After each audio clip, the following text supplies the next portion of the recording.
Hey there, cats and kittens. Carol Baskin here for Big Cat Rescue. Oh, nope, wait, sorry. Tomorrow we're not watching Netflix. We're teaching. Sorry about that. It's a joke, fellas and lady. So here is a little pop culture for you guys.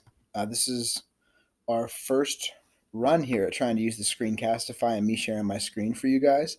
I guess I just wanted to go over kind of what we're going to be doing for the remainder of, it looks like the year, but at least until May 1st, okay?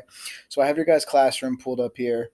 Obviously, hey, it's Mr. Chris, by the way. Hello, hi, salutations. Hope everybody's doing good. Hope everyone is healthy, happy, safe, all those wonderful things. Um, so, hey, on our classroom here, I have our new section for the 1960s. As you see, one of the things that's going to be posted here not too long from now is our America the Century, the beginning of the 1960s. So that video is going to come up on a thing called Edpuzzle. And I don't know if you guys have been using this or not. All that's going to do is let you watch the video. And then as you're watching, it's going to ask you these 10 multiple choice questions that I've put in there for you guys. So just a way for us to preview the 1960s and you guys to get some of that content without us having to actually be in the same room and watch it together. Okay. That will be a classwork assignment, so make sure you guys are watching it. Make sure you're answering the questions as best you can. I'm not trying to trick you. I'm not trying to be confusing. It's trying to be simple, okay? They'll be posted this afternoon, and they'll be due basically before Monday. So over the weekend is when they're going to be due.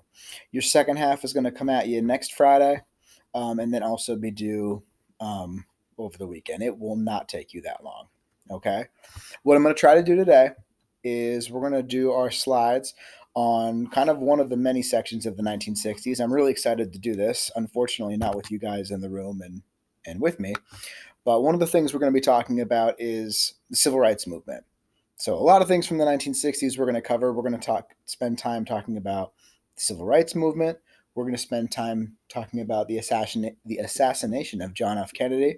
I have a pretty cool mini series I'd like to watch with you guys, digitally, virtually, to do that. We are going to talk a ton about the different evolution of 60s music. We're going to talk about what now we old people and boomers call classic rock: the Beatles, the Who, the Rolling Stones, the Kinks, Jimi Hendrix, the Doors, Janis Joplin. I can go on and on and on. And we'll do a project that goes along with that. We'll talk about Woodstock. We'll talk about the space race. We'll talk about Vietnam, the Summer of Love. The 1960s are wild, okay? So we're going to spend a lot of time talking about all these different topics. Today, what I'm going to do is I'm going to go through these slides with you guys and just kind of read through them, talk about them. I will be posting a version of these slides or notes for you guys that will have blanks, so you can fill those in as you're watching this. When it's all said and done, I am going to post these to your classroom, these notes that I'm talking and presenting right now. And then I'm also going to upload them to YouTube, and I'll attach that link as well. So you'll be able to either download it and watch it on your own, or you'll be able to just go right to YouTube and watch it. I know exactly what you want to do in your free time is, go down the rabbit hole of just like watching YouTube videos of your teachers teaching. Yeah, that's what I'd be doing in this time too. Joking. I imagine Danny just asked a great question. I imagine Julian just made a Star Wars reference. I imagine that Lucas is barely awake. What is it, 1 o'clock in the afternoon? So you're probably just getting up. Proud of you. And Mac, somewhere I imagine you just tried to put on some kind of Peter Gabriel song to drown me out so you don't have to listen to me. All right. I guess let's go ahead and get started. I'll try to keep this under a half hour and be quick. I'll try to be as engaging and funny as I possibly can, but I can only do so much here. So, like I said, apologies that we can't be doing this together, but we're going to try to make the best of it, okay? So, for our notes, where we're going to start is probably the most identifiable thing of the 1960s, and that is the civil rights movement. Okay, the fight for African Americans to try to gain just basic human equal rights. Okay, as we see, we have some of the marches we're going to see and the different protests that are going to happen during this time. We obviously have talked about segregation and discrimination, the separate and quote unquote equal division of whether it's drinking fountains, public places, so on and so forth. And we are going to take take a look at a few historic events that happened. I have a really good podcast by a guy named Malcolm Gladwell, who's one of my favorite authors. That I might attach to you guys, maybe give you some extra credit, and it talks all about this very famous photo down here and why it might not be the way we think about it. Okay. With that being said, the fight for civil rights, we always jump right to the 1960s. Okay. Now, as we've talked about, we understand why the civil rights movement took place. We've learned in history class in the 50s and 60s, very tumultuous time and for African Americans in what they called white America. Because even though after the Civil War we get the 13th, 14th, 15th Amendment, we abolish slavery, we give African Americans the right to vote, we talk at great detail, your awesome U.S. history teacher, about things like Jim Crow laws, poll taxes, literacy tests, the KKK. All of these other things are implemented to kind of negate that right to vote and the abolition of slavery. Many of these things, like we say here, have been around since the 1870s, which is crazy that it takes almost 100 more years to finally get to this quote unquote breaking point. So, a short list of protests, marches, movements that took place. I'm not going to ask you guys to memorize these things, but some of them are going to pop up. You're going to see a few of them in your videos on Edpuzzle that you're watching. We're going to see a few pop up in some of the songs we break down and listen to and talk about. Some of our very first ones, as you can see, New Orleans school integration, so Brown versus Board of Education, that's going to come down in the 1960s. I have another great podcast about that. If you're interested, let me know. I can get that to you. We're going to see different sit-ins in places like Atlanta, Greensboro, Nashville. We're going to see the freedom rides of D.C., not only in D.C., but other places in the South, famously like Alabama, Birmingham, Selma, so on and so forth. We're going to talk about the Birmingham bombing, which is a very famous Baptist church bombing that killed people that were simply trying to go to worship. The March on Washington, which is where we very famously have the I Have a Dream speech of MLK, race riots, so on and so forth. These things above took place in a 5-year period. So I guess my question is, when we think of civil rights, is we only jump to the 1960s, but the civil rights movement had taken off long before that, and people had fought about had civil rights thoughts in like the 1950s. And this is more of a hey, let's talk why or why not. I guess I'm going to answer for you guys. I think we think a lot of the 1960s is because when it finally comes to an end and changes. But what I want to address a little bit today is some of those pioneers who stood up in the 1950s and inspired and stood with people like MLK, people like Malcolm X, people like Muhammad Ali, who are going to end up becoming more of our famous people at this time. So here's some goals I want you to keep in mind as our little mini lesson today. I'd like you at the end of today to be able to name multiple civil rights leaders. I know you know Martin Luther King Jr. Try to open up your horizons to maybe one or two other names that stick with you and you're like, oh, I know who that is. Okay.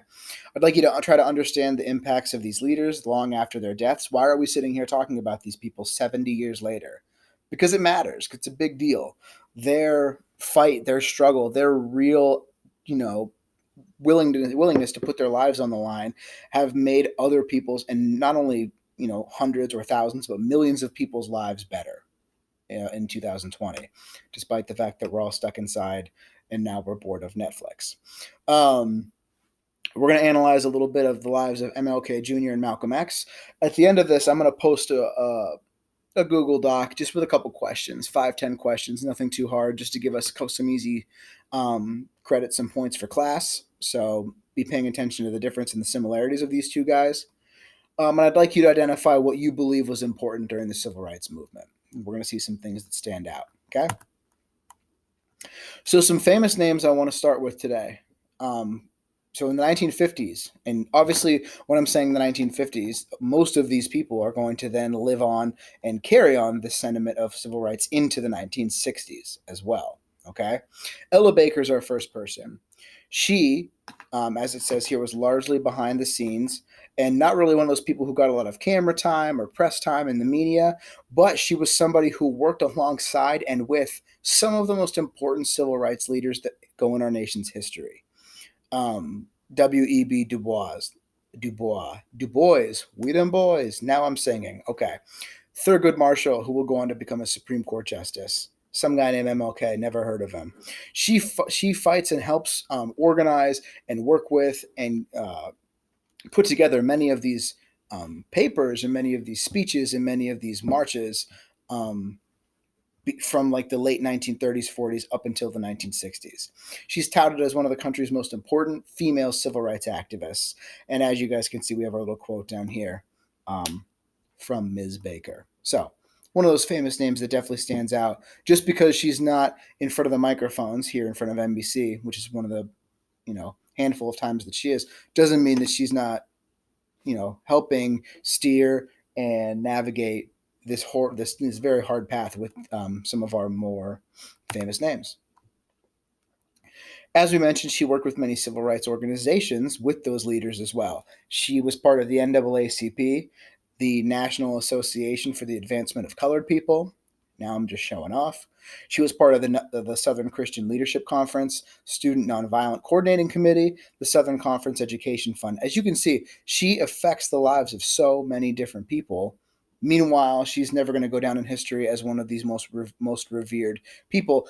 And probably the most important thing that she goes on to do is she becomes a mentor to some of these other civil rights leaders, specifically female people such as Diane Nash, Stokely Carmichael, and very famously, I don't know, maybe this woman you've heard of, Rosa Parks. So that's a little bit about Ella Baker and just some of the impact that she's had in the civil rights movement. Our next person, James Farmer. He was a man that pushed for nonviolent protests to dismantle segregation. He was, again, one of the people, obviously Dr. King is one of the people we associate pretty heavily with nonviolent protest and what he was able to do. Farmer was one of the people that keeps that movement on track. When people are being attacked with dogs, gassed, beaten, jailed, arrested, it's pretty easy to say, hey, we're going to be nonviolent and we're not going to fight back. That's pretty simple. And then when those things are happening to you, I don't know about you guys, that would be a hard thing not to think, I'm going to stand up and do something about this and fight back. Farmer is one of the people in Dr. King's ear and is one of the people with a lot of these freedom marches, the sit-ins and whatnot, saying we cannot afford to fight back. If we fight, if we harm somebody, if we kill someone, this is going to ruin our entire point of our movement and make us look like the villains and the bad guys. He was the initiator and organizer of the 1961 Freedom Ride, which eventually led to the desegregation of interstate transportation. He organized several sit-ins with the Committee of Racial Equality, or CORE.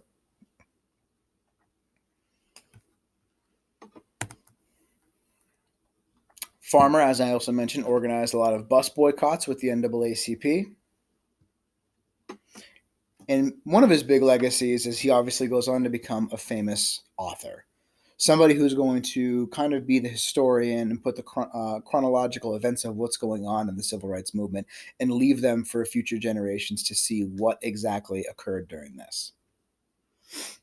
So some of his famous works, as we see here, are Lay Bare the Heart, an autobiography of the civil rights movement, Religion and Racism, and Freedom When.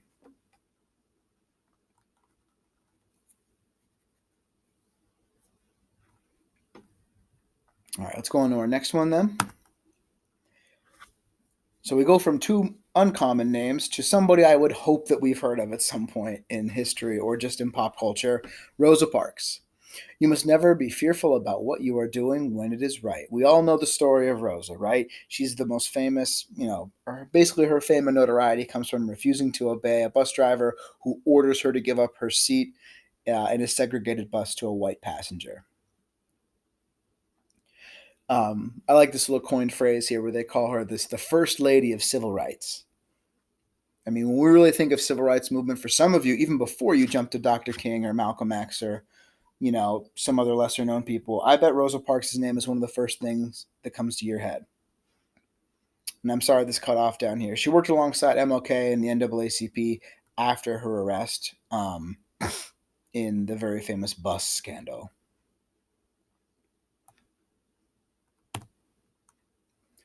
Why I want to talk more about Rosa is not just, we all know the story about her on the bus not giving up her seat. She's arrested and jailed. It becomes headlines and is one of the things that sparks the civil rights movement, specifically in the South. Later on, after the fact, once the civil rights movement is not quote unquote finished, but a lot of the civil rights, the bills are passed, laws are put in place, and we see kind of the end of that fighting.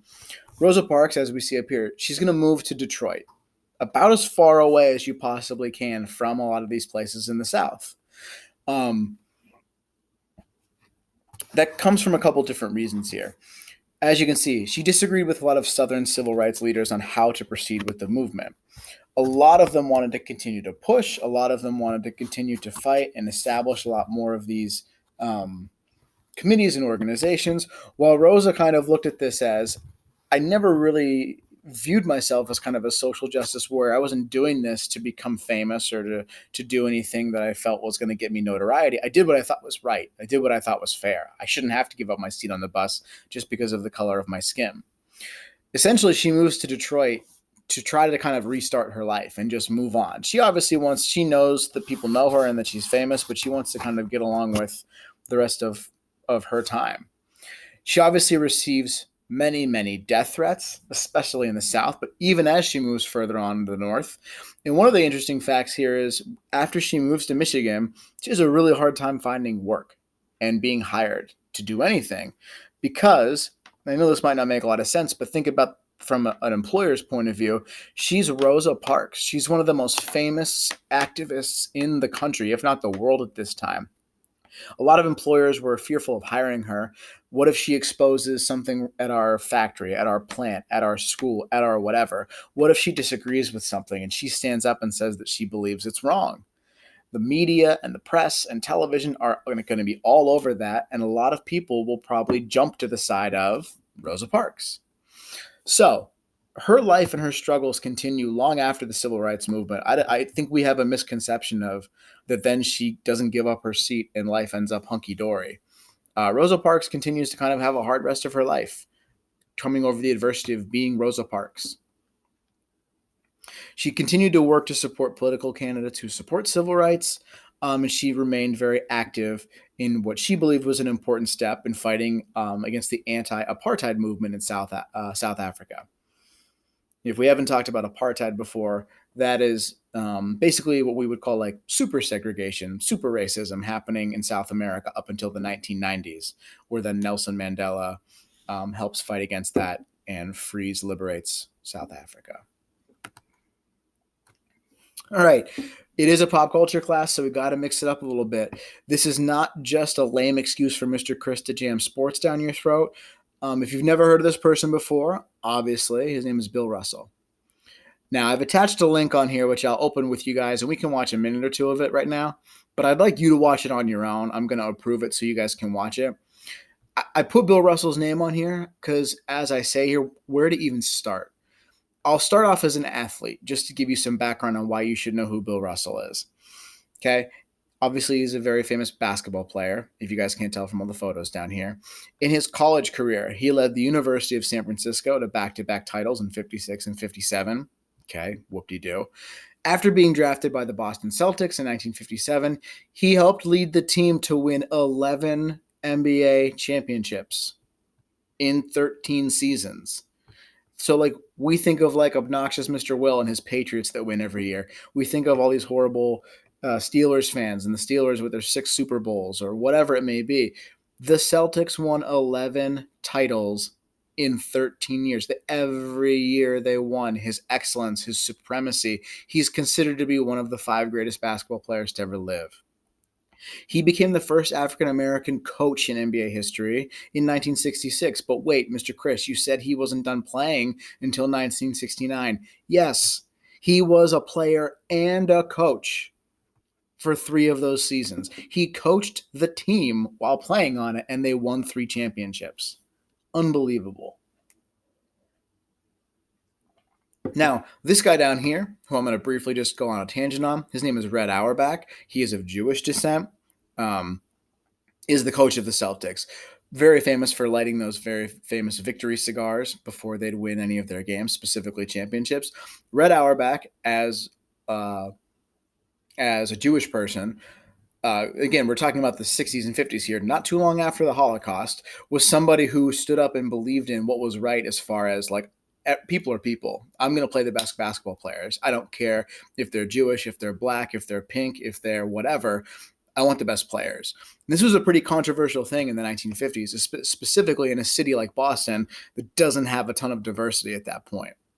So having your best player and eventually your coach be a black man was a really big deal. And Red Auerbach is credited with building his team not based on the color of people's skin, but just simply based on their talent.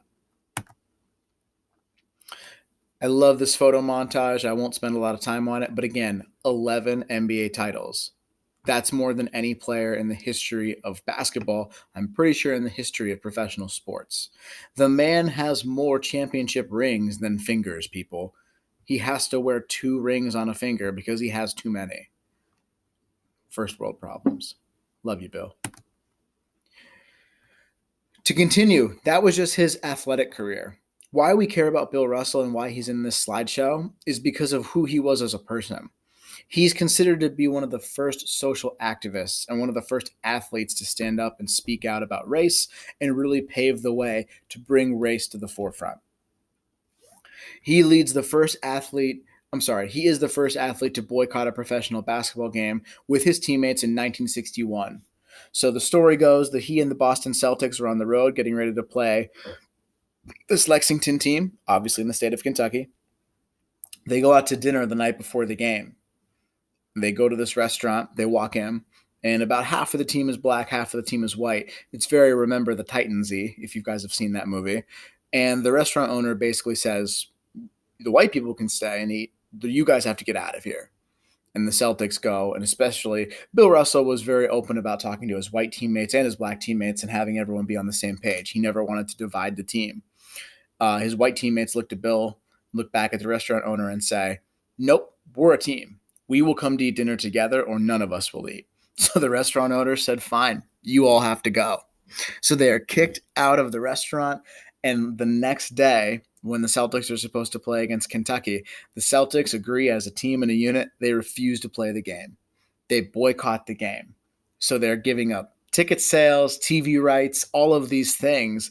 And that makes national news, obviously, that a team is literally boycotting to play a game because of discrimination. Not only that, but he participated in the 1963 March on Washington with MLK. He stood beside Muhammad Ali during his very famous protest in the Vietnam War. This picture down here, if you guys can see, we have Bill Russell on the very far left. To his right is Muhammad Ali, formerly known as Cassius Clay. We'll talk about Ali as well. We see the very famous football player Jim Brown of the Cleveland Browns. And we see this guy whose name was Lou Alcindor in college. He will go on to change his name to Kareem Abdul-Jabbar. And we'll kind of talk more about how the Nation of Islam impacted a lot of these athletes later on. So I'm going to stop here for a sec. And I'm going to open up this video. I'm going to assume this is working as far as you'll be able to hear it and see it. Worst case scenario, this link is going to be in here. I'd love you guys to watch this. It's a pretty cool story from Bill Russell.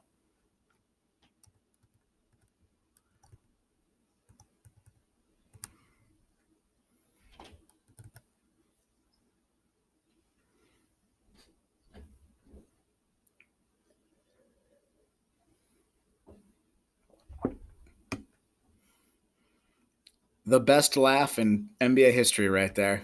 Cracks me up every time.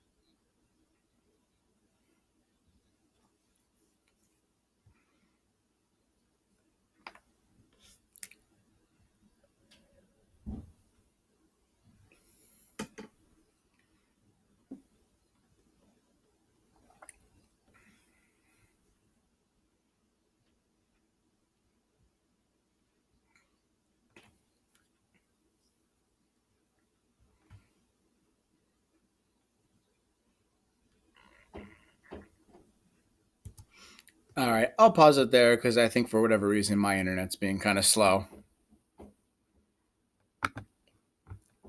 So with that being said, I'd love you guys to watch that video if you get a chance to. It really sums up some of the cool stuff that Bill Russell got to do during his career and why he's such an impactful part of the civil rights movement.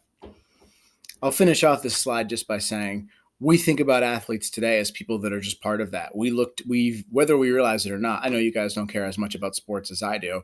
Think about how often you see on Twitter, on Instagram, on Snapchat, whether it's LeBron James or Tom Brady or Sidney Crosby or whoever it may be in the world of soccer or football or baseball, you see these athletes giving their thoughts and opinions on pretty important topics, and people want to listen to that.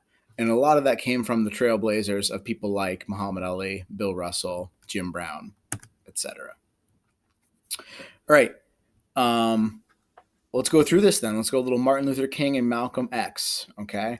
Two men, one goal, very different approaches. You probably know a little bit more about Martin Luther King Jr. than Malcolm X. So I'm hoping by the end of this, we learn a little bit about both these guys. We're going to compare and contrast the styles and methods of how they led. Simply put here, MLK's early life. You guys probably know a little bit about this. He was the son of a Baptist minister in Atlanta, Georgia. He attended Booker T. Washington High School. That name should sound a little familiar as another famous activist from the 1920s, 19 teens, and honed his public speaking ability as part of the school's debate team.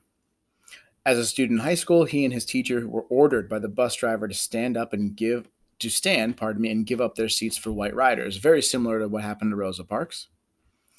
He goes on to graduate from high school and attend Morehouse College and graduated from good reading by me, from Boston University with a PhD.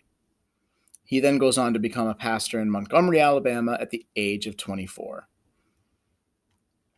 Now, summing that up pretty quickly, again, think about some of the advantages here. We're talking about an African-American man, young man in the 1940s, 1950s, to be able to attend and graduate from high school, to be able to attend not one, but two colleges and then get a PhD.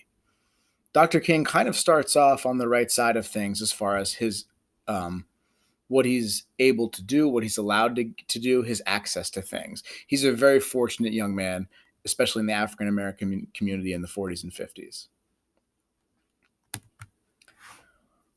Malcolm Little. You're going, Little? Who are we talking about? Yes, Malcolm Little's early life. So this young man down here goes by the name Malcolm Little. That was his given birth name. We'll go through his early life story. He barely knows his father because he was killed as a civil rights activist himself. His family, after the death of his father, was forced out of the South due to ties with the Universal Negro Improvement Association. So essentially, these Southern people that know of Malcolm Little and his father and what they're standing up and fighting for basically threaten to kill them if they don't leave. So they uproot themselves and move to Milwaukee, Wisconsin in 1926. Not long after this, Malcolm Little drops out of junior high school after a white teacher told him that practicing law, his aspiration at the time, was no realistic goal, I'm just going to say, for him. Now, again, seniors, sophomore in high school, I think we're old enough for this language. We're not throwing anything around willy-nilly, so be responsible with that. So, also, just like side note here, like this is a teacher talking to a student. Can you even fathom being at school and hearing one of your teachers at Oakstone say this to somebody? I know, way different times, obviously, but just like that has a lot of impact on young people. After his short stints moving from Milwaukee to Flint, Michigan, Malcolm moved to Harlem, New York. While there, still as a civil rights activist, he is arrested and put in prison for 6 years on the charges of gambling, racketeering, and robbery.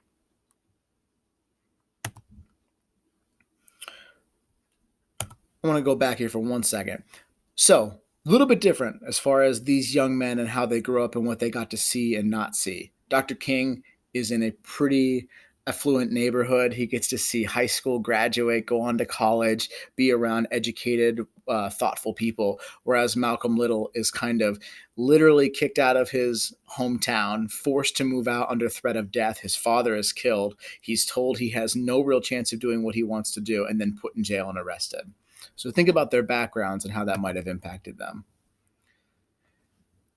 As we go on to MLK's ideology, He obviously led his whole fight under the idea of I'm going to expose racism, prejudice, discrimination, and not only that those things happen, but the method and how they are used, mostly through violence and brutality. One of his goals and through his ideology was not just to talk about these things and to explain people what's happening. That's been going on for 70 years at this point. His tactics, his strategy is to show people what's happening. If we are going to be seen, to be recorded, the use of television for the first time, we'll be able to show people in pictures and in video what's going on. So this is where he comes up with his extreme version of nonviolent protest. We cannot be the ones fighting or be captured, whether it's via picture or via video, attacking or fighting, whether it's police officers or officials or restaurant owners in the South, because he wanted his following to be seen as the victims, as they are the victims, being beaten, being attacked with dogs, being gassed. So he comes up with these nonviolent means of protest. Okay, we will march. All that means is walking with groups of people. We are allowed to do that based on our constitutional rights and the Bill of Rights. A sit-in. Okay, you're going to tell me I can't order food? Then I'm going to sit here at this counter until you take me away. To boycott the buses, to show that they didn't need to be on these buses when they had to give up their seats, and other versions of peaceful protests.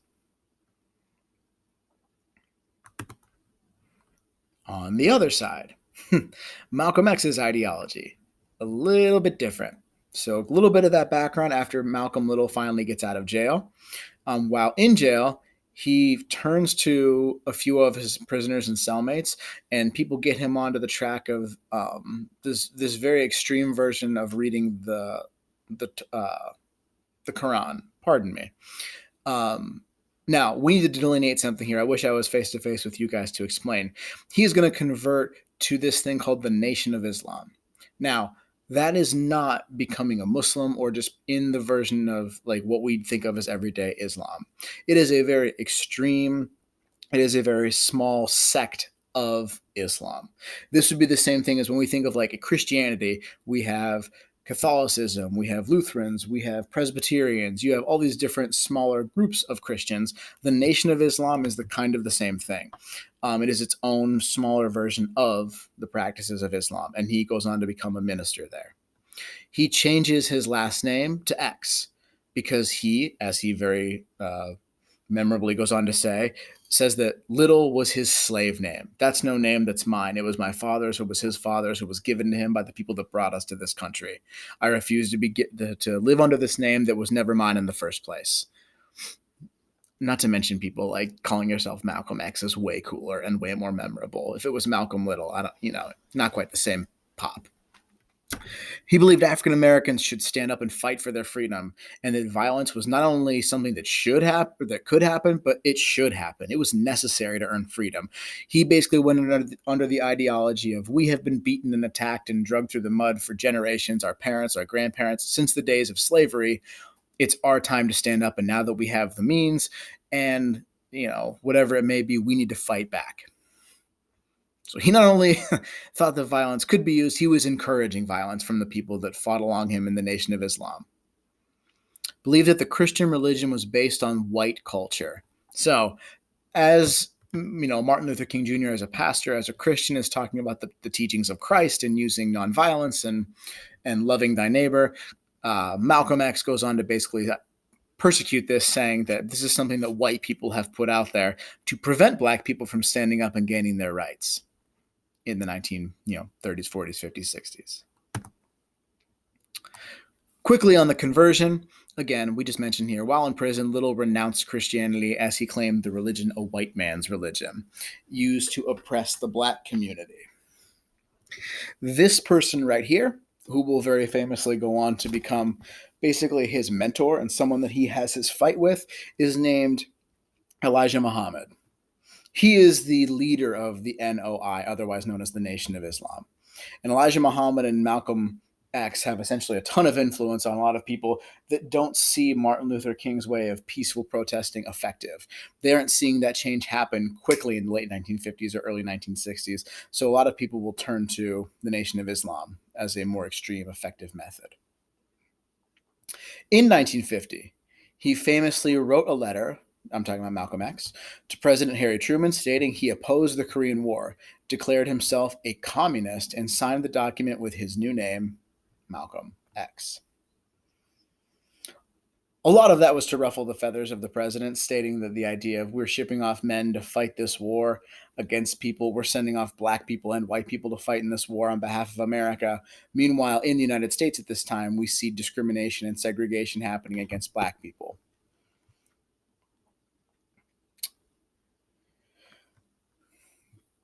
And I'm going to mention it now, even though I think I'm going to mention it later as well. Malcolm X goes on to have a long and lasting relationship with Muhammad Ali. So the boxer we're going to talk about, his name is Cassius Clay. In the 60s, we're going to talk about him as well when we get further along with sports. Cassius Clay connects with with Malcolm X and ends up kind of really taking to heart what Malcolm is talking about and what the black man's role is in society. And he will go on to change his name to the much more famous, as we know him, Muhammad Ali, and kind of what his story is. All right, MLK's movement, the Southern Christian Leadership Conference, something that he created and achieved and accomplished. This organized black churches to conduct nonviolent protests, got larger gatherings of people together faster so that people could be seen by the media, by the newspapers, by whatever. Like we just said, he used media coverage to expose those Jim Crow laws. He would bring literacy tests. He would bring things to show people what was happening in the South that most Northerners had no idea of. King would later go on to win the Nobel Peace Prize. No big deal. Brush your shoulders off. He achieved legislation through his, through his protest. We're going to see the Voting Rights Act and the Civil Rights Act all eventually passed by Lyndon Johnson later on. Malcolm X's movement. Obviously, as a member of the Nation of Islam, he taught that Africans belonged at the top of the social order. Whites only took advantage of the black race, as he said, going back to the days of slavery and all the way back to early America. He wanted political and economic black independence. He did not want this idea of nonviolent protests just to make everything even. Malcolm X thought this had been generations of it being tilted against black people. It was their time to move to the top of the social order and then maybe abuse a little bit of power against white people. Now, obviously, kind of a hot take alert. Kind of hard to gather a lot of momentum when you're talking about taking over and toppling another group of people and then using discrimination and segregation against them, but it's what he believed was fair. Again, this is the point in this slideshow where I would ask you to go back and think about both of these guys' childhoods and their upbringings. Malcolm would later leave the Nation of Islam and change his views on whites and blacks. He joined Sunni Islam. Okay. In essentially what happened, Elijah Muhammad and Malcolm X kind of get into this power struggle over what the Nation of Islam is, what it's trying to do. And this really, really jades the view of Malcolm X, as this is why he leaves the Nation of Islam. Essentially, at a time where there's a lot of violence happening with Los Angeles police officers against African Americans and black people, the Nation of Islam does very little to help that those problems and those things happening, doesn't stand up for it. Malcolm X believed that Elijah Muhammad didn't do very much for him.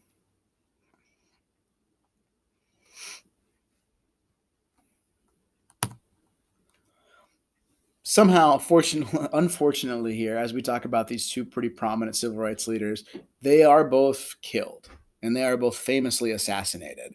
Martin Luther King, as you guys have heard and seen, we talk about it every year. He was shot and killed outside his hotel room in Memphis, Tennessee in 1968.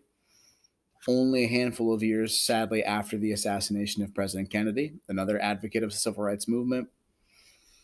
And Malcolm X is eventually shot and killed in 1965, just a couple times. You could see that no one had a real agenda against him. He is shot and gunned down 16 times during a very famous speech. And there's tons of conspiracy theories here as to why and how these two were killed. One kind of widely accepted theory as far as Malcolm X is that he had radicalized a lot of people and brought a lot of people to that idea of violence, and it was becoming dangerous. And I think the idea was that Malcolm X kind of quote unquote needed to be dealt with before it was out of control. When we get to the late 60s and 1970s, everybody, we're going to talk about the Black Panther Party. That is something that arose from the teachings and preachings of Malcolm X. Just some quick quotes here, and then we're almost done. We only have about a minute or two left, okay? Dr. King on the stance of integration.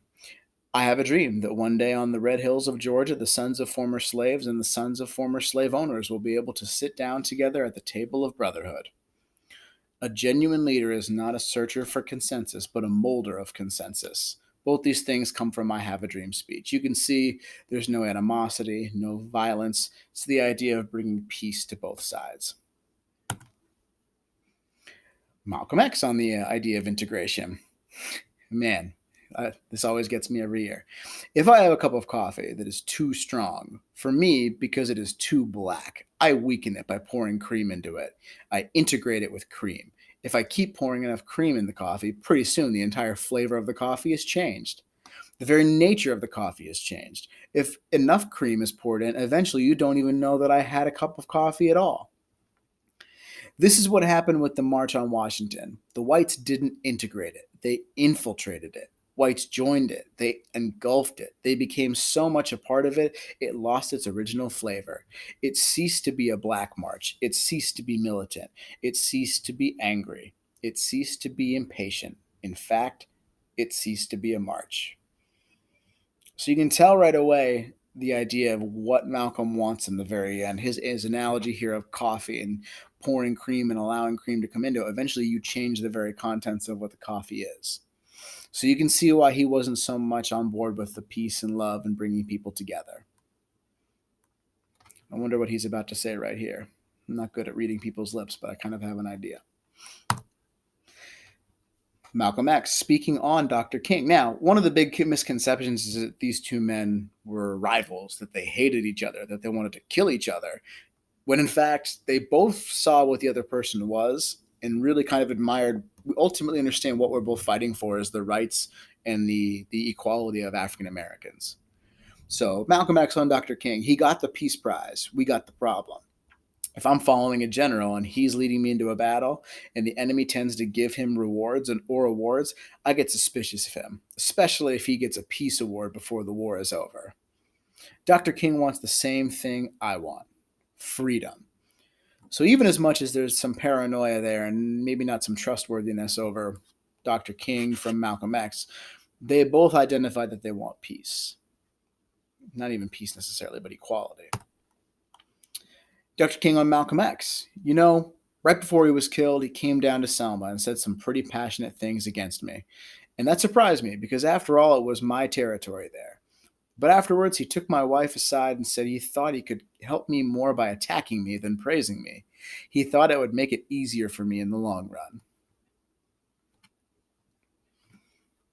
Pretty famous picture there of the two men shaking hands. Last couple ones here, guys. Dr. King on violence and power.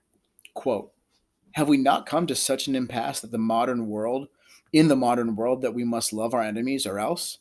The chain reaction of evil, hate begetting hate, wars producing more wars, must be broken, or else we shall be plunged into the dark abyss of annihilation.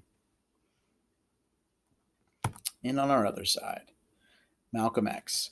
Whoever heard of angry revolutionists all harmonizing? We shall overcome some day, while tripping and swaying along arm in arm with the very people they were supposed to be angrily revolting against. Who ever heard of angry revolutionists swinging their bare feet together with their oppressor in lily pad park pools, with gospels and guitars and I Have a Dream speeches? And the black masses in America were, and still are, having a nightmare. All right, so I stick with these questions for you. I hope you took something away from this. Um, if this was awful and horrible and just the worst thing in the world, email me, leave me a comment or something, and we can try to figure out something better. I'm going to post this. I'm going to post your blanks for your notes, and I'm going to post like 5 quick questions on a Google Doc for you guys to answer, okay? With that being said, that's all I have for you today. I'd like you to watch your Ed Puzzle video. I'd like you to work on this.